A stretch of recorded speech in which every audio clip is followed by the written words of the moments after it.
N'hésite pas à aller me suivre sur Twitch pour ne pas rater l'émission hebdomadaire, le reçu, de l'actualité, des jeux, des débats, tous seront condensés en une soirée sur Twitch une fois par semaine. Ça commence très prochainement, je te mets le lien en bio, il y a mon Twitch, abonne-toi et on se retrouve bientôt pour l'épisode pilote de cette émission. Avec la sortie du tome 21 en France de Demon Slayer, on s'approche de plus en plus de la fin du manga en français. Et oui, 2 tomes et le manga sera officiellement terminé en France. Ça fait quelque chose, mais en juillet, on aura le dernier tome de Demon Slayer en français. Dans le tome 21, on a pu voir rapidement la véritable forme de Muzan, et je me suis dit que ça serait intéressant d'en faire une vidéo, d'en parler. En tout cas, j'espère que ça vous plaira. On est parti.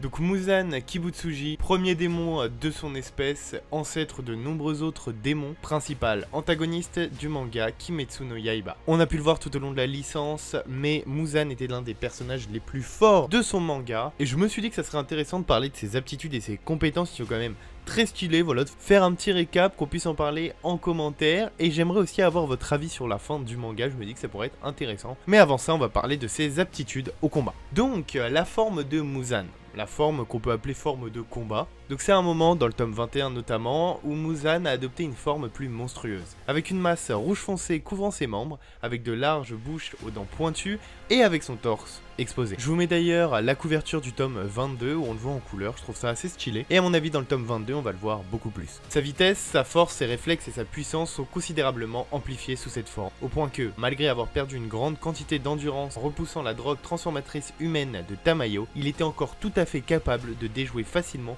plusieurs démons de Baron. Il a des sortes de mâchoires dentées, acérées, situées sur tout son corps sous cette forme, servant non seulement de principale forme d'attaque au combat, mais également pour but de l'aider à récupérer plus rapidement, car il peut utiliser les mâchoires pour déchirer ses adversaires et manger leur chair, tuant simultanément ses adversaires et regagnant sa force en même temps. Ce qui ça est très fort, et on va le voir pendant le combat, ça va vraiment nous faire chier parce que du coup il peut tryhard ce pouvoir et ça va être un peu chiant. Maintenant je vais vous parler des différentes techniques qu'il peut utiliser aussi sous cette forme, et on va pouvoir entrer dans le détail parce que sous cette forme Muzan, vous l'aurez compris, est surpuissant. Alors il utilise une sorte de technique, je ne connais pas trop son nom, mais c'est quand il utilise ses bras comme fouet, si on peut appeler ça comme ça, où il peut étirer ses bras et faire pousser plusieurs lames tranchantes dans ses avant-bras et transformer ses mains en plusieurs protubérances à lames, chacune allant, selon le fanbook, de 90 cm à 10 mètres, c'est monstrueux. Il pourra ensuite les balancer comme des fouets pour déchirer facilement ses adversaires. La vitesse du swing de ses attaques est extrêmement rapide et la précision de ses attaques est également extrêmement précise. Et en raison de la longueur de ses bras, Muzan possède une portée d'attaque si énorme que même 3 piliers ne pourraient pas s'approcher de lui. Je fais référence au combat final, vous l'aurez compris. Je pense une des techniques qui nous a fait le plus chier, pardon pour les mots, mais dans le combat final, l'aspiration buccale. Donc les fouets de bras de Muzan possèdent également de nombreuses bouches pleines de crocs acérés tout au long d'eux, comme on l'avait expliqué. Muzan, ce qu'il peut, c'est utiliser ses bouches pour respirer avec une force d'aspiration absurde qu'il peut changer à tout moment à partir de portées extrêmement longues. Il l'utilise pour tirer ses adversaires dans la portée de frappe de ses fouets, et on verra, comme je l'ai dit, que cela s'avérera gravement gênant pour les mouvements des piliers, car les éviter consommera beaucoup plus d'endurance. Alors on va maintenant parler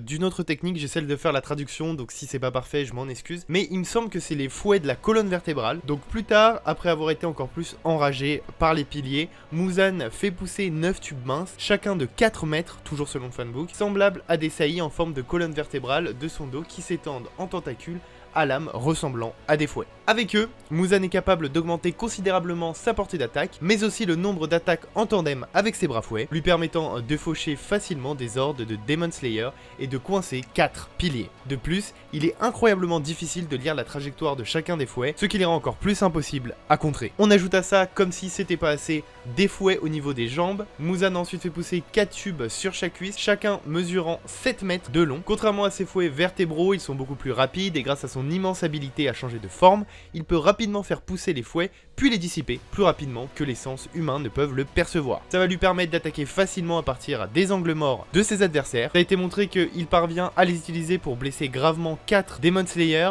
d'assez bon niveau et aussi des piliers sans qu'ils sentent ou perçoivent que le corps de Muzan s'est modifié ou transformé. Et donc ça, c'est une vitesse d'exécution, c'est vraiment ce qui nous avait choqué, en tout cas moi ce qui m'a choqué dans le combat, c'est sa vitesse d'exécution de ses pouvoirs, à changer de forme, à passer passer d'une technique à l'autre qui était beaucoup trop monstrueuse et qui ne laissait à ce moment-là en tout cas aucune perspective de victoire. Encore désolé si la traduction n'est pas parfaite, mais je pense que ça on pourrait la traduire comme un cri d'onde de choc. Vous me direz ce que vous en pensez en commentaire. Donc à un moment, Muzan a été forcé dans un coin par Tanjiro et Obanai et il a été affaibli par la drogue en 4 étapes de Tamayo, qui a d'ailleurs bien carré. Muzan a encore présenté une autre capacité unique de son pouvoir sanguinaire. Il transforme son torse et le haut de son corps en une gigantesque bouche bestiale.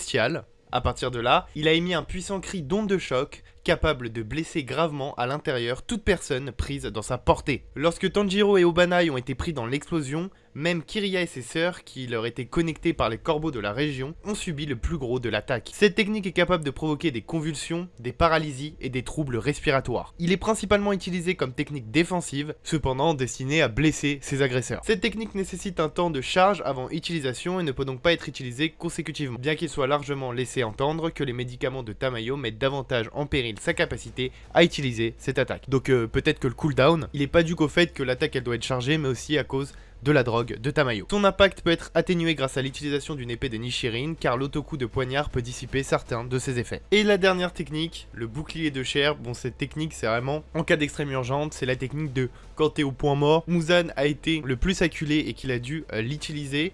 Donc, il a été acculé par tous les Demon Slayers et retenu par Tanjiro jusqu'à l'aube. Muzan, pris de panique, s'est alors transformé en une gigantesque masse de chair, ressemblant à celle d'un gigantesque enfant démoniaque, dans le but de protéger son corps principal d'être brûlé par le soleil. Il a été démontré que cette forme possédait une immense forme physique, car Muzan en effet était capable de ramper facilement et de repousser une voiture entière qui avait été poussée par plusieurs Kakushi au moment de la... Et plus tard, il a réussi à briser la chaîne de Gyomei malgré le fait qu'il le retienne avec toute sa force et étant soutenu par plusieurs Kakushi. Voilà, on a vu en tout cas toutes les techniques surpuissantes de Muzan. Je pense que pour tous ceux qui ont lu le manga, c'était vraiment un combat presque rageant parce qu'au final, on avait l'impression que quoi que tu fasses, il avait toujours une capacité à sortir, toujours une transformation en plus, toujours un pouvoir en plus et c'en était presque pour moi au bout d'un moment lassant. Mais c'était quand même un combat très kiffant et je voulais vous faire part de cette vidéo en rentrant un peu dans les détails des techniques, qu'on puisse en discuter en commentaire, ce que vous avez pensé vous des pouvoirs qui ont été donnés à Muzan, si vous avez bien aimé le combat final, voilà, qu'on puisse discuter